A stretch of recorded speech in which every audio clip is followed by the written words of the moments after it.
Merci. La parole à Jean-Louis Remégas.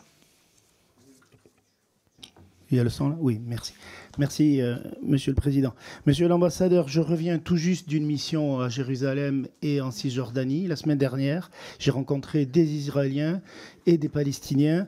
Et je voudrais revenir sur la question de l'UNRWA, qui est urgente, puisque si les lois de la Knesset s'appliquent, dès le 29 janvier, il y aura des questions de vie et de mort qui se posent à Gaza en particulier et partout en Cisjordanie, des enfants et des centres de santé, des enfants sans école et des centres de santé sans possibilité de fonctionner. Alors d'abord, ce que vous dites sur l'UNRWA est démenti formellement par notre ancienne ministre des Affaires étrangères. Je parle de Madame Colonna, qui a toute la confiance, vous l'imaginez, et du gouvernement français et de cette commission dans les propos qu'elle affirme. Elle a mené une enquête de l'ONU et les liens que vous affirmez entre l'UNRWA et le Hamas n'existent pas. Il y a 13 000 salariés locaux de l'UNRWA à Gaza, seulement à Gaza, et ce n'est pas parce que vous en trouveriez un ou deux liés au Hamas que ça invaliderait la totalité de l'UNRWA. Par ailleurs, l'UNRWA travaille avec les autorités palestiniennes à Gaza, mais avec l'armée israélienne partout ailleurs.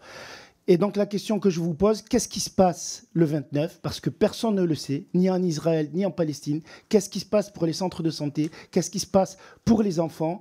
Aucune solution n'est prévue, n'est même annoncée par le gouvernement israélien.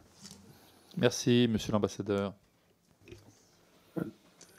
D'abord, ce n'est pas un ou deux terroristes qui étaient liés à l'UNRWA, c'était 15. Et ensuite, là, on parle du 7 octobre. Et ensuite, on a trouvé des infrastructures du Hamas en dessous du centre de l'UNRWA qui étaient liées aux infrastructures énergétiques de l'UNRWA. C'est la seconde pièce. Pour 17, ouais, c'est vrai, merci. 17% des employés d'UNRWA font partie du Hamas, sont membres du Hamas, qui est une organisation terroriste, même en France. Alors, c'est d'abord pour ce qui est entre les liens et le Hamas. Et nous ne sommes pas d'accord avec certaines des conclusions de Mme Colonna. C'est le premier point. Secondo, que va-t-il se passer ?